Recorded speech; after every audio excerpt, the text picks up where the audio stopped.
Welcome back to another episode of What's the Vibe with Katie and Amy. Hope you enjoyed last week's motivational episodes.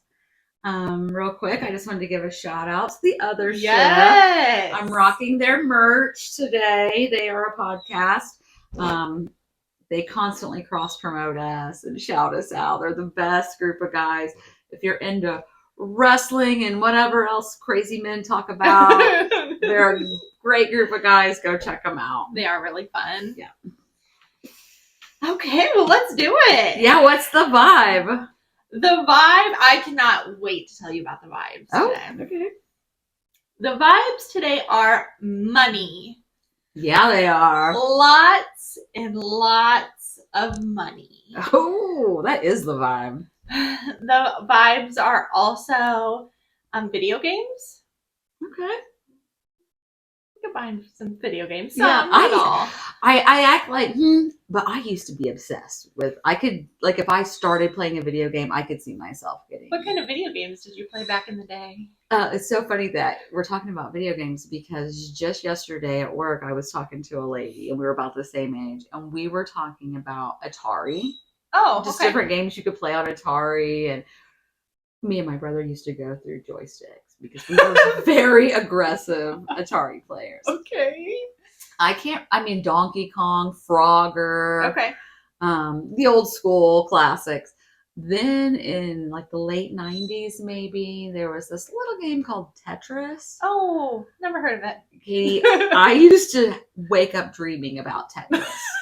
So then I kind of just went cold turkey because Really? I have an addictive personality. I'm like, it's like me and TikTok now.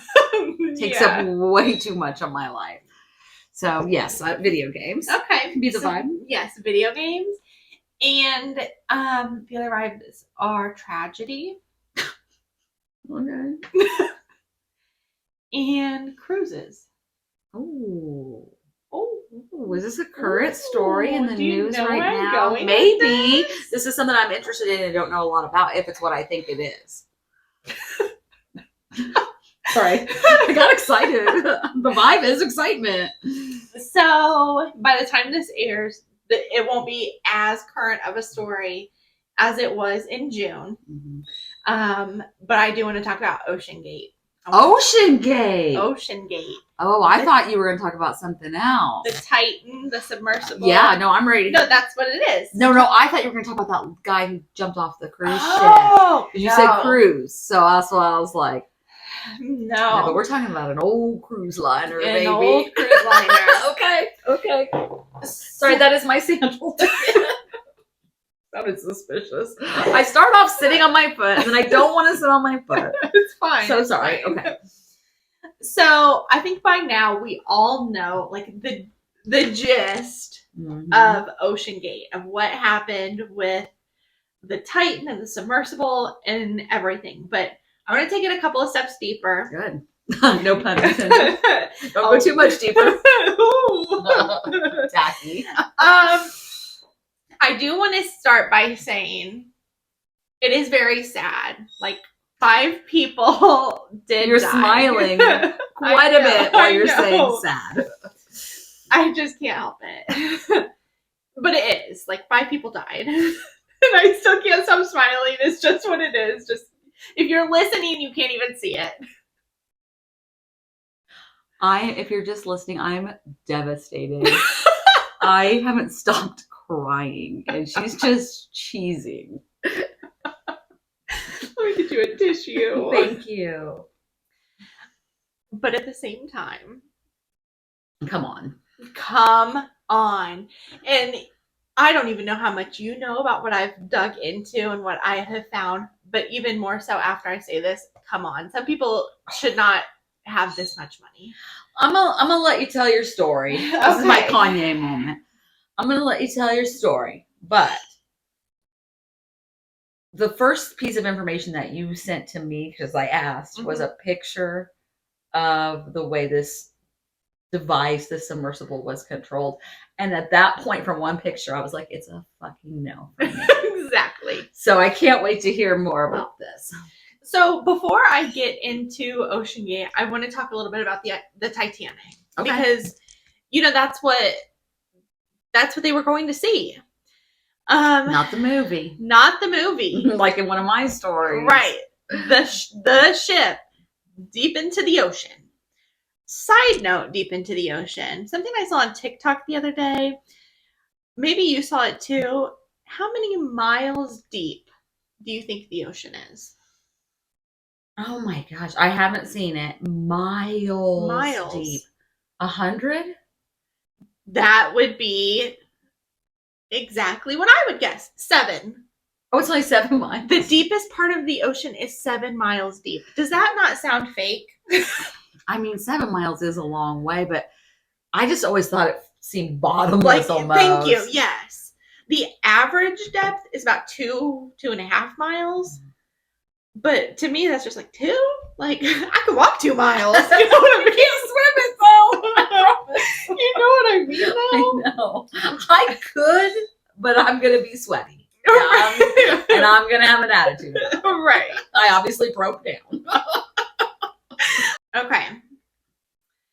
So, the Titanic, I think most people know about the Titanic, but in 1912, a very large, well, at the time it was a very large cruise liner, collided with an iceberg, and over 1,500 people died.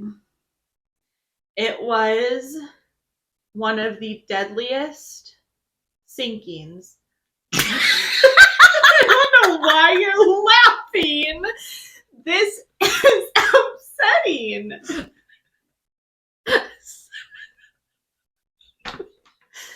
I'm sorry. I've never heard deadliest sinking. Oh man, I'm so inappropriate. I'm so sorry. I'm so sorry. Go on. It was one of the deadliest sinkings. I want you to edit it to look like you're the one that thinks it's funny. Why is it so funny? Oh, it's not. It's not at all. So, yeah. Of an ocean liner or a cruise ship ever. Something that I thought was kind of interesting, though, is compared to modern day cruise ships, that Titanic was nothing. Yeah. You mean in size and... Yeah. Yeah. Yeah. Titanics today. Get your subscription to Titanics today.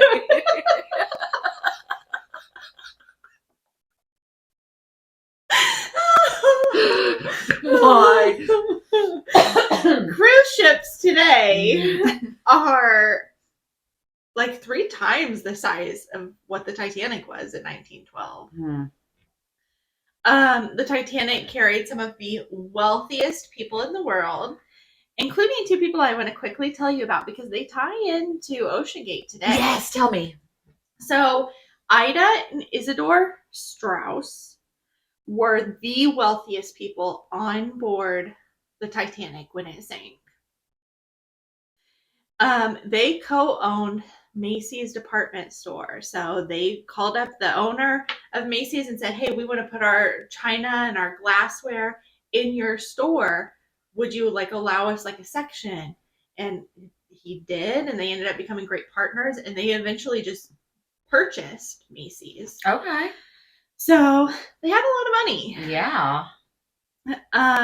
There was even a scene in the movie, The Titanic, that was inspired by them.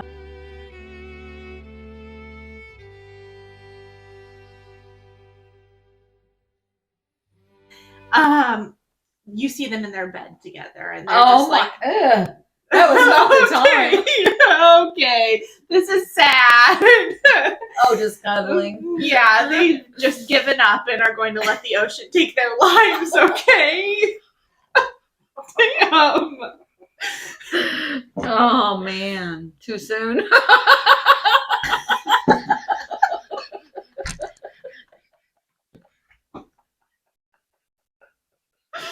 Well, I did not know the story was going to be this good. But in 19... And I should not be making giggle sounds about it. Sorry. Well, I was going to tell you what happened in real life to the couple, but now I'm scared too. Please do. Real life. This is real life. So, in real life, there was an officer on the Titanic that was like guiding women and children to like these rescue boats to get off, and the officer was going to let Mrs. Strauss. Yes, thank you. Get on like that rescue boat, and her husband even said, "You need to go," and she said, "I'm going wherever you go." Oh, I know, isn't that sad? I'm really jealous of her because, yes, I know she died in a tragic way, but she actually had a man in her life that she was willing to die with. Yeah. Because he had probably been so good to her. They were best friends. They loved each other. If a man told me go left, I'd go right. Best wishes and nothing else. We need to put that on a t-shirt. So the Strauss couple was last seen standing arm in arm on the deck. His body was recovered 2 days later, and unfortunately hers never was. But I wanted to tell you about them because they are the great grandparents of Stockton Rush, who I'll tell you about. He is the CEO of Ocean Gate, or he was. They were the great grandparents of Stockton Rush. Of his wife. Of his wife, the in-laws, okay? Yes. Yep. I knew there was some family relation. So, isn't that kind of crazy? It's insane. Yeah. It's almost like we don't learn from our mistakes. Right. You would think. Whoa. So a little bit about Ocean Gate. I'll tell you about, Ocean Gate, the company, and then I'm going to tell you about the tragedy and the ship and what happened. But in 2009, Stockton Rush and Guillermo Sonlin founded Ocean Gate. And they were just really into like technology and the ocean and what's down there, and they had money. So when you're that intrigued by something, you just you buy it. You know what I mean? Dang. So they didn't build, but they acquired their first submersible, and then they ended up building 2 of their own. One was called Cyclops 1, and the other was the Titan. And in 2021 is when they began advertising trips to visit the wreckage of the Titanic. So for a trip, $250,000. How long is the trip? I don't know. I read various things. Yeah. I want to say it'd have to be several hours to the ocean floor, right? And then back up. Mm-hmm. But can you just imagine, like, you're trying to buy a house and $250,000? Literally, I'm sorry. For a couple hours? If you want to see the wreckage of the Titanic on the ocean floor, there's great footage already out there. Exactly. It's the same as watching it through that little portal and on the submersible, only a hell of a lot safer. Yes. Give me that $250,000. You can make your checks payable to Amy, and P.O. Box is tagged in the show notes. That's crazy. Yeah, I can't get over. I could do so much for $250,000, and for them, these are all billionaires and millionaires. That's just like pennies. It's a thrill-seeking when you could be making such a difference in your community, in the lives of sex traffic victims, right, or the hungry. I mean, I can name 500 causes. Yeah. I mean, I know it's their money to do with what they want, but that just seems like, just burn it. And it's kind of crazy, too, to think that, which maybe it's not, I don't know how much it costs to operate a submersible, but to think you and I are going to start a business. $12.99. It's $250,000. And think somebody's going to sign up for that. Right. That's ballsy. It is. So currently, I got on their website to kind of look at the Ocean Gate. Their website's still up? It is, but in bright red letters, it says Ocean Gate has suspended all exploration and commercial operations. Wonder why? Huh. That doesn't sound like a nothing stops me attitude. Exactly. So the expedition that took place in June was the first voyage for the Titan, the ship that they took. I've got a lot of information here from different interviews, but a lot of what I could find was from an interview with a CBS correspondent, David Pogue, who went on the second to last expedition. Obviously, he didn't go on the last one. But he went on the one before that. And it was in a different vessel. Mm-hmm. Okay. Yes, but they were designed very similar. Okay. His trip, there were technical issues, whatever that means, that stopped them from making it all the way down to the Titanic. They even lost communication with their control ship for several hours. I guess I say lost communication, but I think it was more like the ship was lost and they could communicate, but only by text. It wasn't like it was just strange. Huh. So when you kind of picture the Titan, just so you know what it looks like, okay, or just imagine, get this picture in your mind of what these people went down into. It was compared to a minivan without seats, which is not very big. 5 grown men. Yep. The walls are curved because you know it's round. Mm-hmm. And it's like a metal turd. Yeah. In a minivan. Exactly. There's no seats, so you just sit on the floor with your back up against the wall. On a metal floor? $250,000 you pay for these accommodations. Yep. I mean, one trip the company makes $1 million. They can't put a stool in there for me? A yoga mat? Something. So the Titan. I brought my own fucking stool.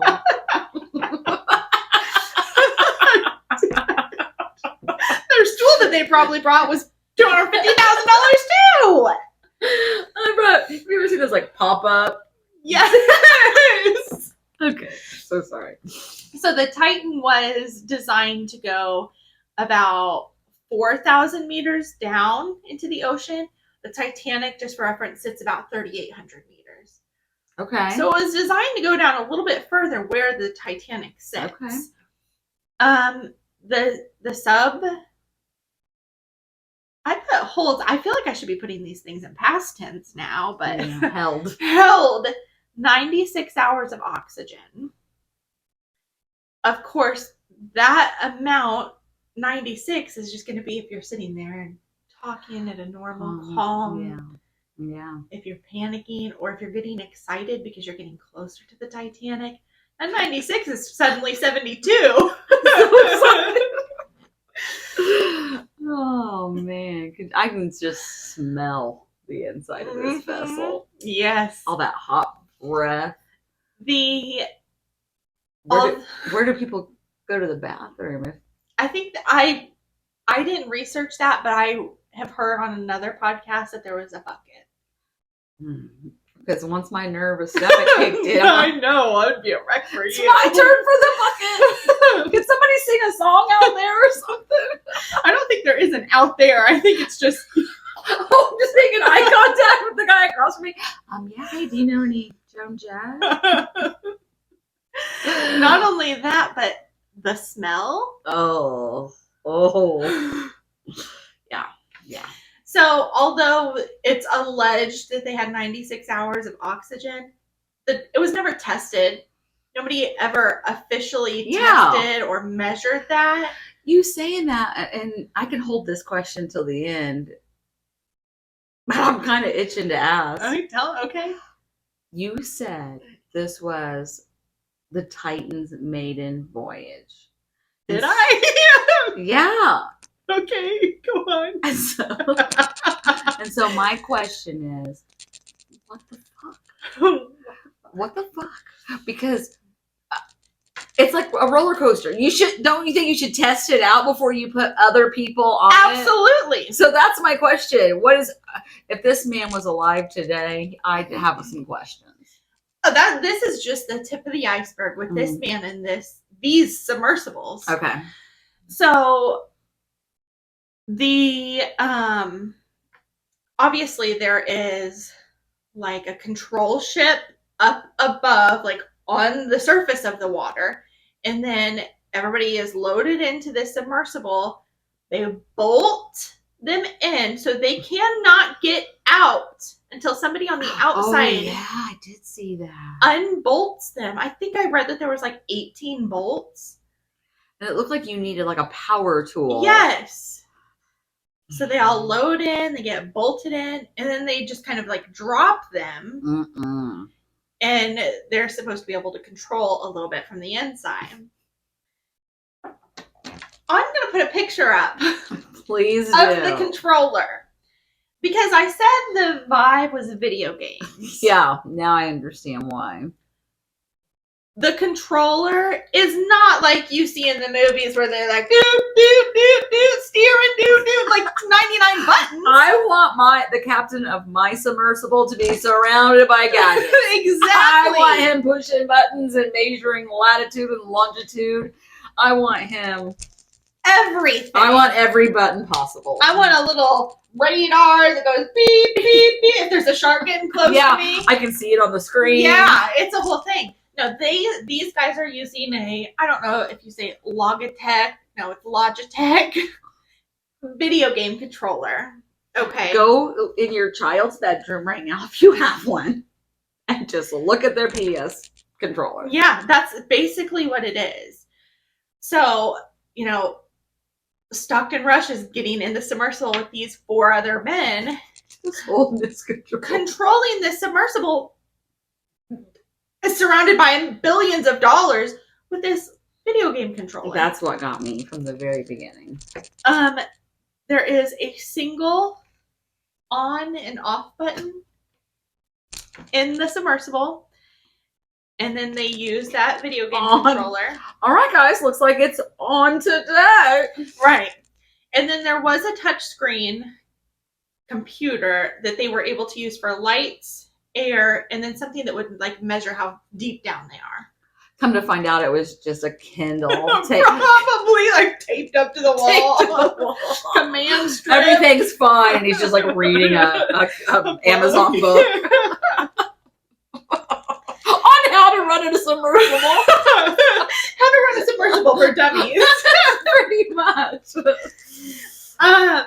There was, though, they did have something set up to where if the submersible was in the water for a certain amount of time, there was some type of technology that the submersible could tell, and there were sandbags that they would release to help rise it to the surface. Oh, okay. So, I mean, that's pretty good in theory. I'm still not making my whole life on a sandbag taped to the outside. Exactly. Tied up with like a bungee cord. Right. So in 2018, before they even started taking people down to see the wreckage of the Titanic, an engineer that at this time had worked with the company, he is no longer, was consistently warning them about the safety and the quality of the submersible and the protocols for when they go into the ocean. There was even a lawsuit that this employee filed against the company after he was fired because he was bringing attention to these concerns. HR, come on into my office. Yes, I hear you have a complaint for compliance. That is grounds for dismissal.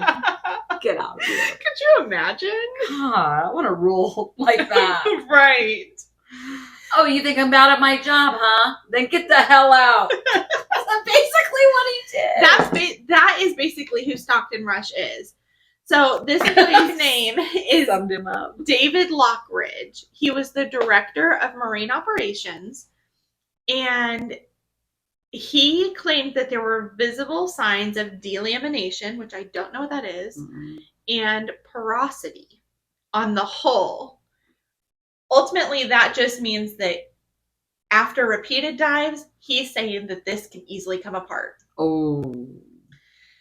And why not just believe him? Why not just? You're taking yourself. Like, right, you're the one going down into this. Why not just be like, okay, let's fix it? Well, because Stockton Rush was then getting letters from other people that were in like deep sea exploration, also warning him that he's being too experimental. Like, he needs to be more cautious. He needs to think thoroughly about what he is doing. And what his Stockton Rush's response was, and I quote, this is a direct quote. Okay, direct quote. From an email. We have heard the baseless cries of, you are going to kill someone, way too often. I take this as a personal insult. So do those dead men. Exactly. In another email, he was told by a submarine expert that he needs to do at least 50 test runs with the Titan.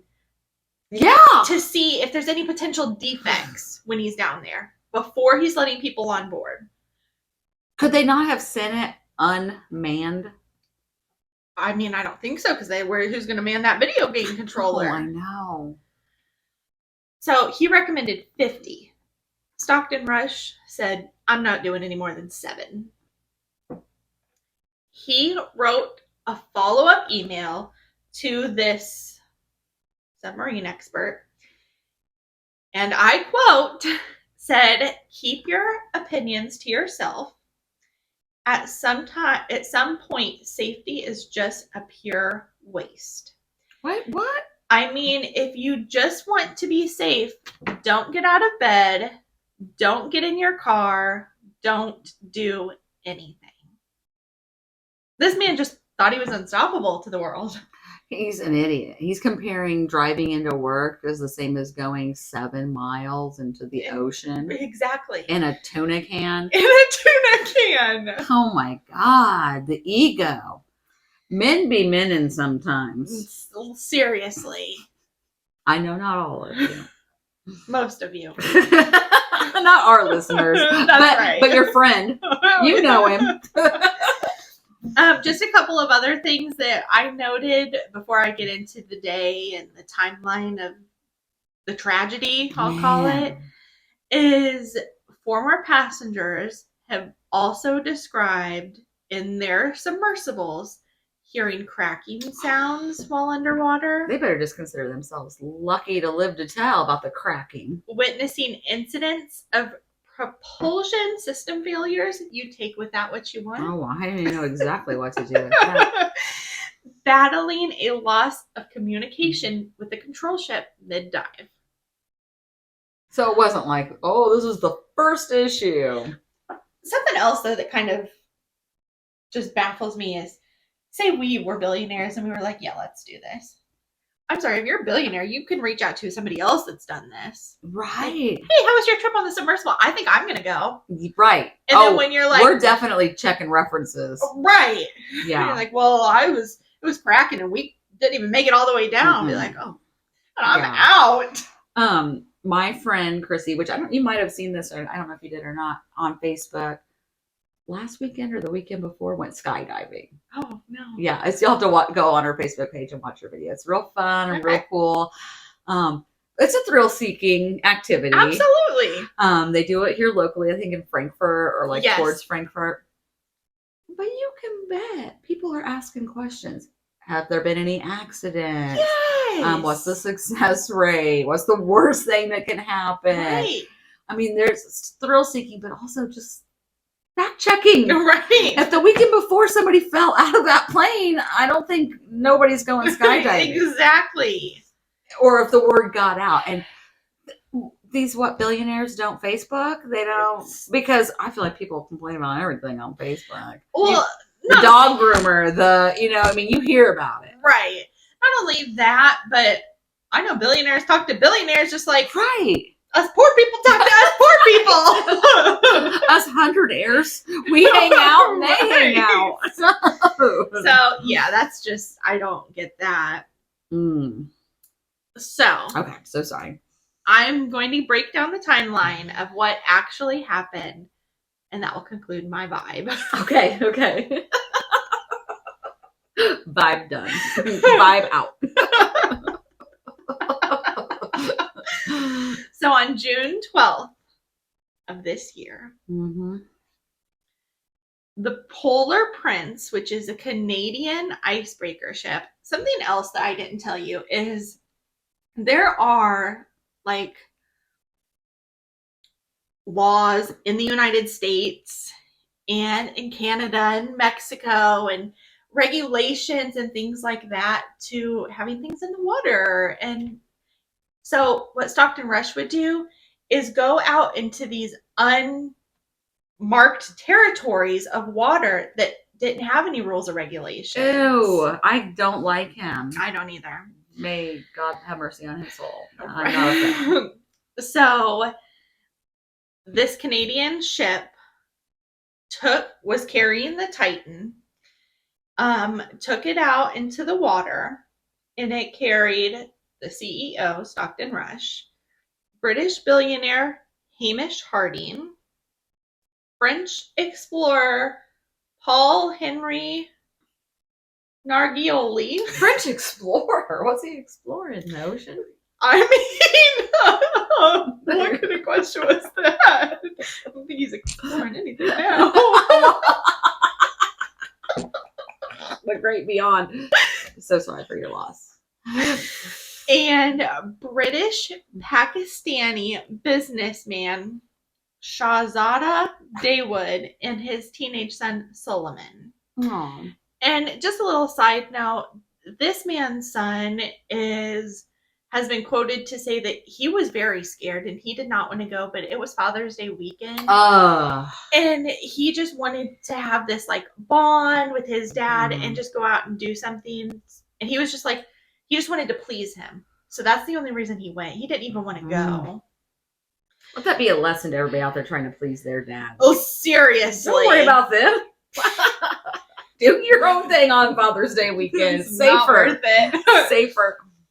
So just before the dive, they all changed into fleece vests and matching black flight suits with the Ocean Gate logo and some warm socks, and there were no shoes allowed on the submersible. So not only do you have the bucket, you got some stinky man feet too. Ugh. If I see a single toenail poking out, oh my god! I'd be the one causing the leak. I'd be like,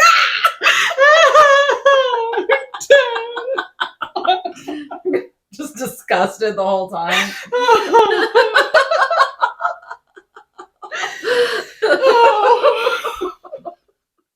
I don't like man feet. I know. Ooh, so you got flip flops? Oh no.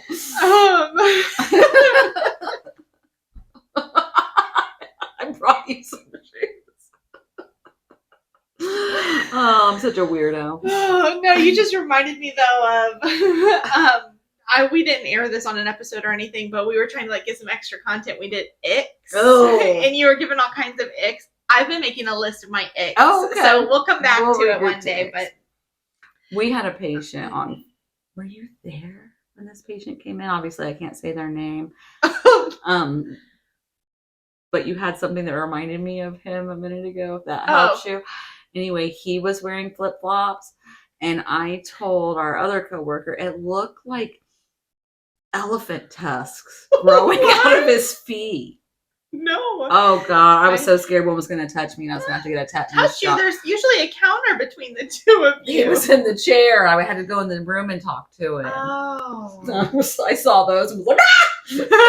Oh no, I was not. May I suggest a podiatrist, sir? Okay, sorry, I got distracted. No shoes on the Titan. That really went south. It really did. So I just can't stand you. You'll know why in a minute. Okay, I'm gonna try to be good. So the team that was going to go into the dive was carried to where they are going to launch by one of two inflatable dinghies named Stewie and Max.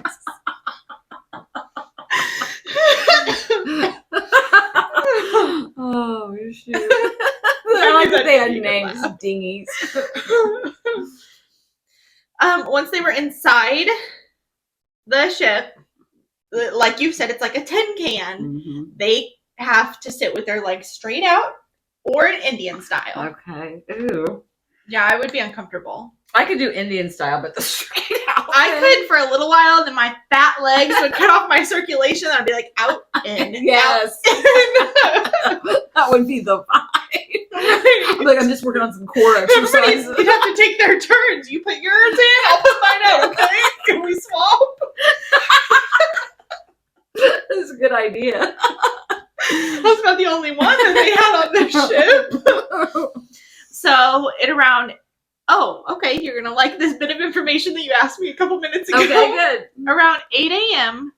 that Sunday, the Titan was submerged. It is said that the descent takes approximately 2 hours. Oh, okay, 2 hours. But it feels like the blink of an eye. Okay. Which is good, I guess. Probably because it's so interesting to look out. Right. And would it just be, sorry, I have the hiccups, would it just be dark? I mean, I think so. That would scare me. How would that be so fast? Probably just because it's just different. Yeah. You know what I mean? It's like a ride. About an hour and 45 minutes into the dive, they lose all contact with the control ship, between the control ship and the submersible. At 5:40 p.m., 3 hours after it was expected to resurface, and nearly 8 hours after they lost communication, the Coast Guard was notified. An international search and rescue was launched. The Navy analyzed some data and found an anomaly, which you probably heard, that was consistent with an implosion or explosion where it was operating. On that Monday, they had, at this point, sonar equipment. They had like air support, all searching for this submersible. They didn't last long on Monday though, because there was a ton of really bad weather. So they quickly had to like call off the search basically. Oh my gosh. By Tuesday, so this is 2 days later, they had much better weather, and they had at this point searched 10,000 square miles.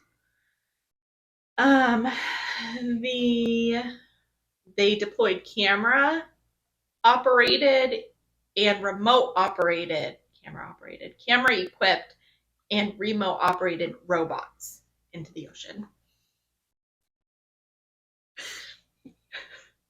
Hold your questions till the end. I just had a stupid visual. I mean, this whole thing is almost too unbelievable. Yeah, I'm so sorry.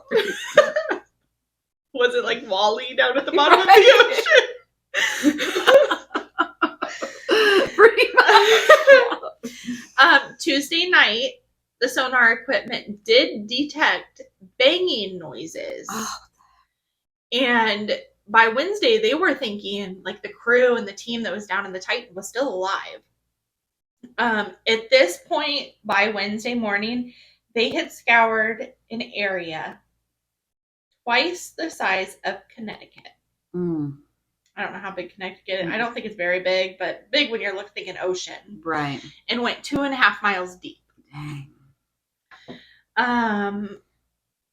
It only at this point, so this was Wednesday, they only had enough air to last until the next morning. On Thursday morning, a robotic vehicle discovered the tail cone of the Titan on the ocean floor. The debris was consistent with a catastrophic loss of the pressure chamber. And that was that. What's your vibe? Sad. Isn't But that I sad? can remember when they were still looking for it, and on my TikTok feed, people were already saying if they find them right now, there's not a damn thing we can do about it. Right. It's too heavy. We can't get it up. There's 18 crazy bolts on the top. Yeah. And even if we did, that's too much pressure. Right. You couldn't get the lid off, even if you unscrewed the bolts. It's just, I think there's a message to be had that, one, take this as a note. You don't belong at the bottom of the ocean. Mm-mm. Nobody does, no matter how much money that you have. No. I just think that just because you have the money doesn't mean you should. No. I give myself that talk sometimes, and I don't have thousands. Yeah. I got maybe $200. I know, I'm not. To me, I would want to know that such a serious death, what's the backup to the backup? What if something does go wrong? And then I want to hear, we've got jetpacks that bring you to the top, and then we've got a rescue crew. I mean, they had nothing. Nothing. They had nothing. They had sandbags and a video game controller and some fuzzy socks. Yeah, that didn't bode well. No. And it kind of stinks because I would imagine that when you're going on an exploration or an expedition of something like this, you're signing a 50-page waiver that says, if you do die, you can't sue us. Your family can't do anything. So their families have nothing now. I mean, yeah, they still might have billions, but well, one family's out different. $500,000 and a son father and and a son. yeah. Man, it's so sad, but so crazy. It's almost unbelievable. Yeah, it's terrible. It's a really negative vibe, Katie. Yeah, I'm sorry, but I knew you wanted to hear about it. I did want to hear about it. But that's all I have. So hopefully when I ask you in 1 second, you're going to say positive. But what's the vibe, Amy? My vibe that I'm going to try to bring to you is determination. Okay. Discipline. Oh, we're going to keep this going? Hard work. Are you telling me about yourself? Yes. And once again, the Fighting Irish. Are you kidding? No. Does it feel like deja vu from last week? It does. It is another football story, surprisingly. Really? I know. Okay. It's been 2 weeks since we filmed. You went out of state for a week. Mm-hmm. Did you meet up with a football player or something? No, Katie's sadly still single. Still willing to hook up with a football player. Do you follow a lot of football players on TikTok? No. What's brought this on? So what brought this on is I just watched an amazing story about this story that I'm getting ready to tell you, and I'll tell you where you can find it too. Okay. But then when I started thinking about Notre Dame and this story, I was like, remember that movie Rudy? Okay. And so I was like, I'm going to just do them both. Okay. Sometimes inspiration comes from weird places. Interesting. So I'm going to tell you about another amazing man with a dream of football. All right. Bring him. This guy's name is Manti Te'o.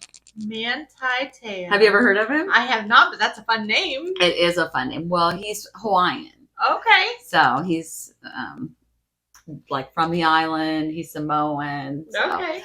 And he was born January 26th in 1991. So this is much more current. Yes. And like I said, he was born in Hawaii. I don't know if it's pronounced Laie. It's Laie. I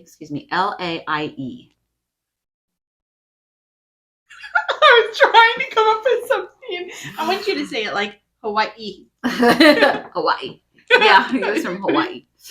And Manti was much more like the traditional football player. Not like Rudy, our sweet little Rudy.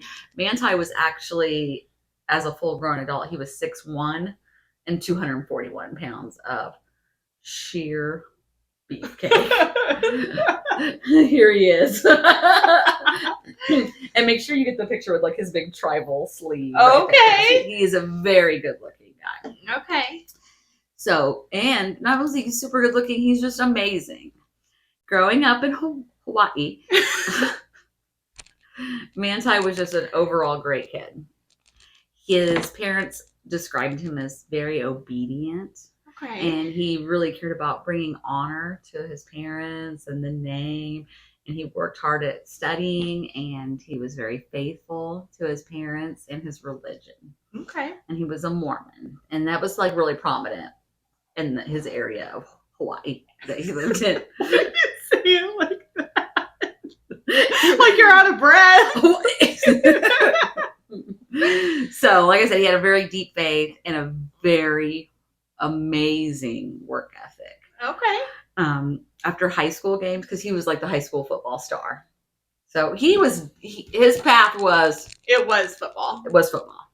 And when he was little, there's a story on the documentary that I watched, and I'm going to turn you on to it. But he said when he was about 5, his dad sat him down and was like, Manti, what do you want to be when you grow up? As a 5-year-old can make this decision. Right. I think my grandkids would be like, Barney? Right. Yeah, I want to be Peppa Pig when I grow up. But he said, I want to be the best.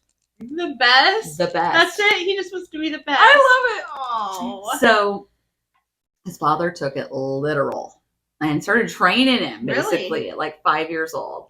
And after high school games, him and his dad would like review the plays. They'd record it and review the plays. And they'd go out in the yard and run drills. Okay. And like if he had messed up on something, they'd do it over and over and over again. Until he gets it. Until he got it. But his parents weren't just like, football's the end game. College was the end game. Sure. But football was how he was going to get there. Okay. And so the hard work pays off, and he starts getting offers from different colleges. Really? And it was his dream to attend USC. Like his heart was set on it. Okay. Before he signed his offer letter, he's going to the church, and because his dad said you need to pray about it, Manti. You just make sure that's what God's plan is for you, and follow it through that way. You can't just live on your own devices. So he goes to the temple or the church. I'm not sure what they call it, and he's praying, Lord. He said that he literally was like, I want to go to USC. Did he have a southern accent like that? No, not at all.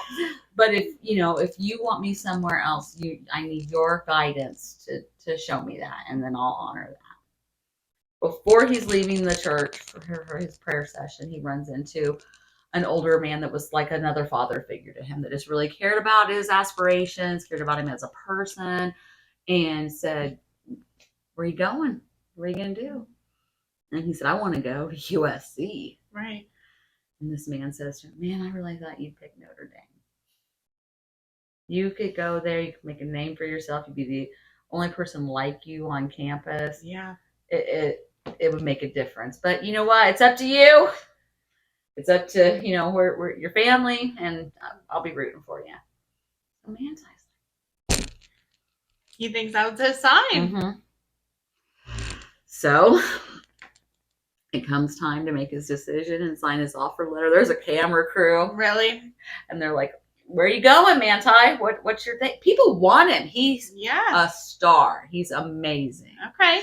And he says, I'm going to go with the Fighting Irish, and puts on his hat. That's crazy. So, can I just give you a quick pause right there? Because can you imagine living in Hawaii? Oh, yeah. Where you don't have access to, we could take a 2-hour drive and be in Illinois. We could take a 3-hour drive and be in Kentucky. You're not going to another state unless you're getting on a plane and flying, but to go all the way to Indiana by yourself as a college student? Yeah. That takes some bravery. He was ready, though, because he was so disciplined in himself. He was so, he wasn't a wild 19-year-old kid. You know what I mean? He was going there to get an education, to be the best football player he could be, and also just think about his religion. He really, really cared about it. So it's 2009. Manti heads to South Bend, Indiana. Crazy. He starts his freshman year, and and he's a star. Really? There's some clips, which I hope you'll watch the documentary, because it's really good. Some of my favorite clips are of him. He said, it's freshman year. They put me on the field, and I'm just like, you know what I'm here to do. You know who I am, and I'm going to remind you. Like, he's very like confident, and I think there's something to be said about that, because when you believe you can, you do. Yeah. And so he's doing sacks or running plays or whatever it is that he's really good at. Touching baskets. Yeah. The Notre Dame fans are going crazy because they'd had kind of a rougher like season or seasons prior. Then here comes Manti, and he's amazing. There's clips and it shows the crowd, and it's 80,000 people, which I can't even think about. And all you can see is them waving leis. Oh, that's sweet. So, here he is working his butt off. He's a real great guy. He looks up, he sees that. His family, his home. Yeah, they're respecting him. Yeah, it was so cool. So, and he's a powerhouse, and he's also kind and loving and a friend to everybody. Oh. But he is struggling. He's lonely, and he's in culture shock. Yeah. He just left paradise. Literal paradise. Paradise for Indiana. We are in Indiana. Probably you listening are in Indiana. So I don't have to tell you. It's flat. It gets cold. There's no tropical coconuts and oceans and surfing and sandy beaches. So he just feels kind of isolated a little bit, even though he doesn't want to give voice to it. He doesn't want to complain to the coaches. Right. He doesn't want his friends to know. But inside, he's like, this is hard. It would be I can't imagine. Football season is cold in Indiana. Yes, it is. Cold. And he is from an island in Hawaii. Yeah.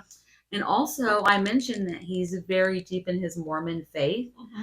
And Notre Dame, as you might be able to guess, is primarily Catholic. Yeah. So that's, everybody's kind, but it's just not the same as being with people that are like-minded. Right. So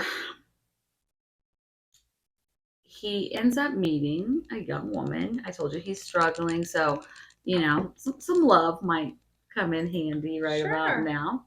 So he meets a young woman named Lene. Okay. And how they meet is she sends him a Facebook request. And she is also Polynesian. Okay. Same background, similar background. And she's also a Mormon. Oh, that's nice. I know. So he just felt like this real connection to her kind of almost immediately because they did share some of the same background. Yeah. But sadly, Lene lives in California. Oh. Yeah. So it was just a Facebook friend request. And shortly there, as soon as they kind of connect on Facebook, they just casually message back and forth. It's like, hey, I see you're friends with my cousin, because they kind of had some mutual friends. And so they strike up a conversation like that. But very quickly in this kind of early days, Lene starts going through some personal stuff with her family. Her father is diagnosed with an illness, and he's really, really sick.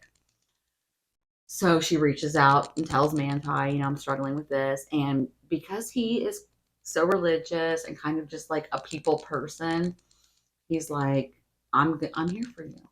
And he starts checking in on her constantly, and is just, and through that, how's your dad? Are you doing okay? Are you holding up okay? Then they start to get to know each other. Other stuff starts to not build. Like trying to make a relationship, just be there for her. Yeah, but it just kind of happens organically because they are being a good friend. So then one day, after they've kind of made their relationship official, because they've fallen in love over this time. Yeah. Manti gets a call from a family member of Lene's and finds out that she's been in a terrible, terrible car accident. Oh, no. And while she does eventually recover from the accident, they find out while she's in the hospital that she also has leukemia. Aww. Which I feel like everybody knows leukemia is a cancer of the blood and can be fatal. Yeah. That is what my mom passed of. But in more recent times, my cousin got the exact same kind and is in full remission. Really? So things have changed, and so they're still hopeful. Yeah. So, of course, both Manti and Lene are devastated, but they both have a lot of faith in the Lord and they pray together and their relationship keeps getting stronger. And they're still in separate states at this time, Yeah, right? he's still in Indiana. She's still in California. And like I said, she's in remission. And for a while, she's doing better. All the while, the football seasons are going on. And they're building this relationship. And we're moving into sophomore year, Sure. junior year. And Lene's watching the games, Yeah. She'd watch them on TV, they're televised. Right. And then afterwards it would even show like their text, like that she was like, you did so great, but make sure you watch your corners, or I'm saying things that probably don't make sense. But make sure you put that ball into the hole. I don't know. Next time use your backswing, whatever. She's giving good tips. Yes. Not like I would be doing. And so they bond over that, and he was like, man, she's so invested in me. She's watching football, giving me all this great feedback, because he said, people in his inner circle were just like, you the man, so he needed somebody to kind of be like, you the man, but. Right, like. Yeah. So Manti's so great. Freshman, sophomore, junior. I mean, Notre Dame football is blowing up. The NFL wants him. Really? They want him now, and he would stand to make millions of dollars. Just leave Notre Dame, go to the NFL, and help your family back home. Heck, move to California and be with Lene if you want to. But he prays about it. He talks to his parents about it. And there's even a press conference for this. They're like, okay, Manti, what is the decision? And he said, basically, this is an indirect quote, I came here for the degree. I'm going to stay my senior year. Good for him. And everybody goes crazy. Because here he's going to stay for his senior year. And so it's that time of senior year, and he's got big games coming around the corner. This is where I'm getting ready to graduate. The NFL's still watching. Right. I got to be on my A game. I'm about to go make that money. Yes. That would be a big deal. Can you imagine the pressure? No. I mean, he is so amazing and so laser focused. I wish I had some of this. He's still doing workouts and hardcore workouts and maintaining his class schedule and kicking ass in the games. And he's just really amazing. So he is staying really focused and doing really well. On September 12th, 2012, he gets a phone call in the morning. And Kadi, his beloved grandmother, has died. Aww. These big games. I thought you were going to say Lene. I was not ready for that. These big games are right around the corner. It's the morning of. He's real close to his family. He's devastated. He's a family man. He's processing this loss. That same day, September 12th, 2012, he gets a second phone call. Stop. Lene has been tragically killed. Are you kidding? No. Killed so she didn't die from leukemia? I'm so sorry. She has been killed by leukemia. I was like, killed? What? Stay tuned. It's going to be okay in a minute to laugh at that. She did. She lost her battle to leukemia. Okay, it's going to be okay. It is going to, hang in there. Hang in there. And he is beyond heartbroken. Her family member that called to tell him is on the phone and can hear him just like basically destroying the locker room. Oh, man. I mean, two deaths of, like, I would imagine two of the closest people to him with already the weight of the world, like, riding on his future. Yeah. I can't imagine. And I've already told you, he's a great guy. Right. He doesn't deserve this. So he goes through a hard time, no doubt. And he eventually pulls himself together. And he's like, Grandma and Lene would both want me to finish this season. Right. And so he dedicates the rest of the season to the memory of his grandmother and his girlfriend, Lene. Local press has heard. His friends have heard. Sure. It's on ESPN Sports. It's on C-SPAN. It's on TV. Okay. So the story is out there. Yeah, it's a big deal. And also, he's already beloved Right. He's going through this tragedy. It's award season. He's up for all kinds of awards, and he's nominated to become a Heisman Trophy award recipient. Okay. Again, I don't know anything about football, but I think several people are nominated, and then they kind of pick the winner. And so I think he was nominated fairly, but I think also this news coverage, people knew his name, you know? Yeah. So this is where the story takes a very interesting turn. Okay. I don't think you're ready. You don't tell, but you share stories that are just like, the hell? I know this is a good one. So after receiving an anonymous email tip in January 2013, reporters Timothy Burke and Jack Dickey of the sports blog Deadspin. Okay, so they're sports bloggers. They get an anonymous email. The anonymous email says, Lene, Don't you say it. Manti Te'o's girlfriend, doesn't exist. Was a catfish. Have you heard this story? I have not, but when you said they met on Facebook, I was like, that's kind of dangerous. Especially because at first I thought she went to Notre Dame and they were just like met on Facebook like that. And then you said California, and I was like, those things never really work out. But yeah. So to us right now, it does seem so obvious, but you got to take yourself back to this time in the 2009, 2010, 2011. People on the documentary I watched were like, what's a catfish? We didn't know what a catfish was. Right.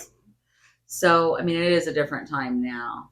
But when he was talking to Lene, there were a couple of times that they had some disagreements, and he started to question. Really? I don't know what's going on. Your screen's broke, your FaceTime won't work. I'm sick of it, Lene. What's going on? If you're real, I want you to send me a picture of you holding up. And it was a series of like very random letters. He said, I want these letters on a piece of paper. I want you holding it up, and I want you doing like this sign or something. It was something real random. He gets a text from her. It's her with that piece of paper, with those random letters, doing that sign. Is it? He got a picture of it.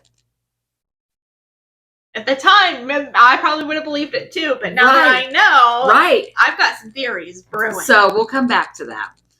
So they start doing research. This newspaper or this online blog, yeah. They cannot find Lene. No obituary. No obituary. Some of Manti's friends were even kind of like, but they didn't want to question it because he was so great. Right. They didn't want to take the wind out of his sails. But they had Googled like Anaheim, California car accident, Lene Kakua or whatever her last name was, and nothing. Then like I said, the researchers, they couldn't find anything. But what they did figure out is because she had a ton of friends, she had a ton of content. She had cousins tagged. Oh, like on her Facebook. On her Facebook, she had sisters and brothers tagged. She had created an entire reality. And Manti, like I said, had gotten that picture. In the early days when they first started talking, one of the things she had said to him is, I know your cousin so-and-so. So he called his cousin. Because, Lene, and he's like, yeah, I know Lene. Really? Because they had talked and messaged. He didn't really know her. But he knew her. But he knew her. Like, yeah, okay. So he did somewhat due diligence. But, now, like I said, hindsight's 2020. We were like, no, you're FaceTiming me. I don't care what you got to do. Exactly. So anyway, you are not ready for the next part. I'm intrigued. I'm very intrigued. I want to know because I have a theory. Can I share it now? Yeah. What do you think? What's your theory? My theory is it's got to be somebody from Hawaii. Because how else? What are the odds that he would get that call on the same day his grandmother died? Somebody would have known and said, "Oh, now's the perfect time." That's a good theory. I do think though that he had actually texted Lene and told her. Okay. So she knew that he had died, and part of the reason. Wait, I thought they died on the same day. So he had texted her that morning because Lene didn't die till that evening. Oh, okay. And the reason why she decided she had to die that day is because as his senior year was kind of wrapping up and he was getting ready to go to the NFL, she felt like she was losing control of the relationship. He was starting to not text as much, or she'd see he tweeted other females, and so she just was in a rage. Nobody likes controlling. No, they don't. Be chill.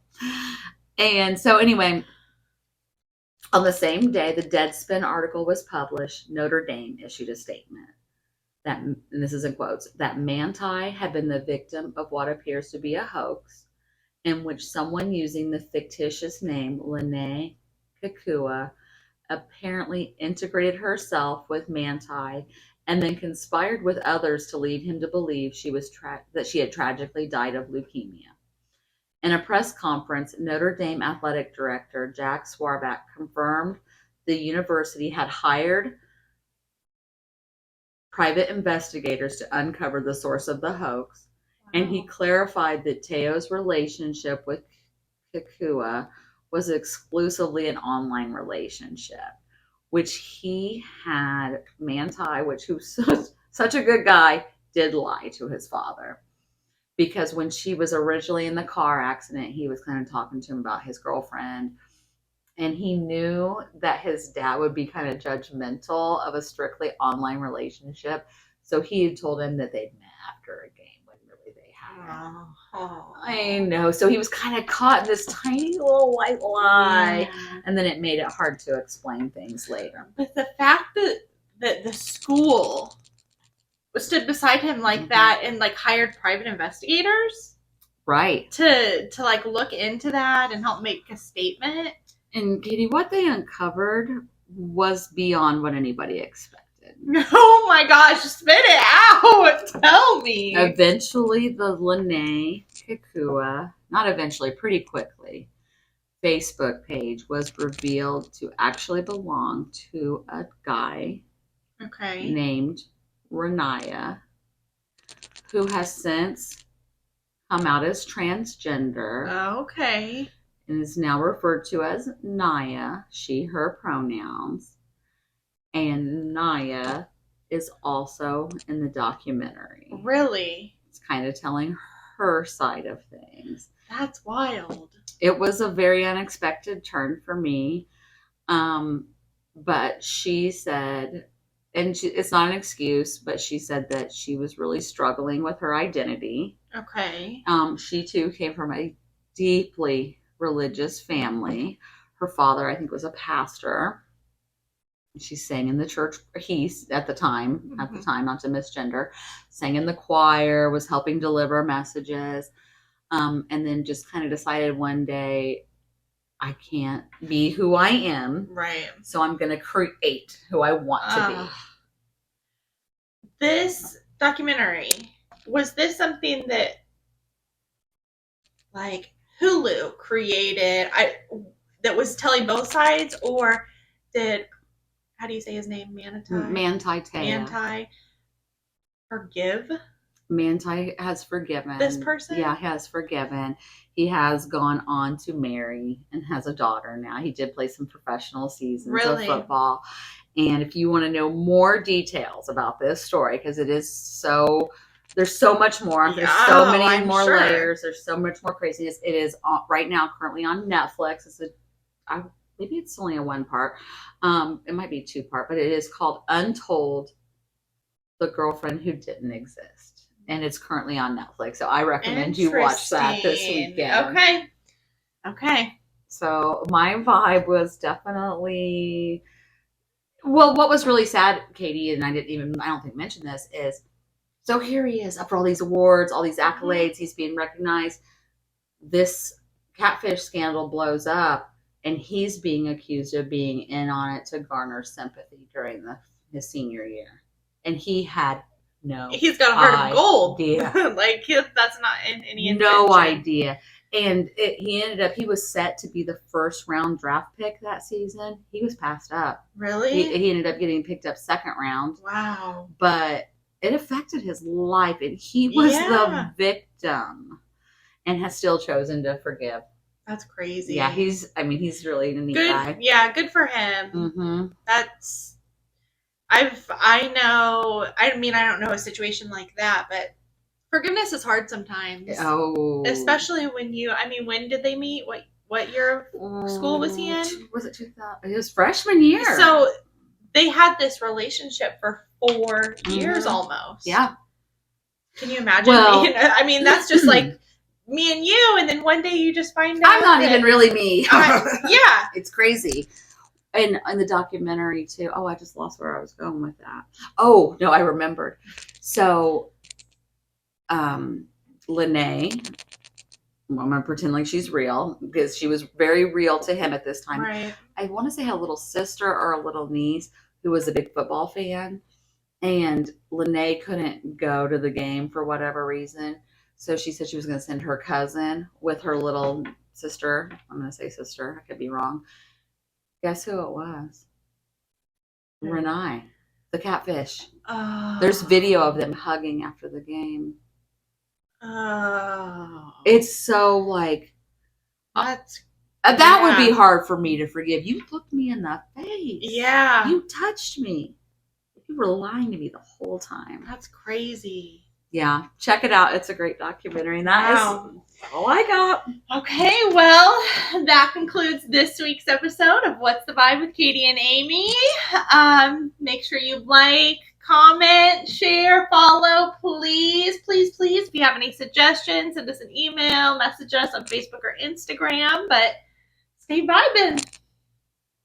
Bye, Vibe Tribe.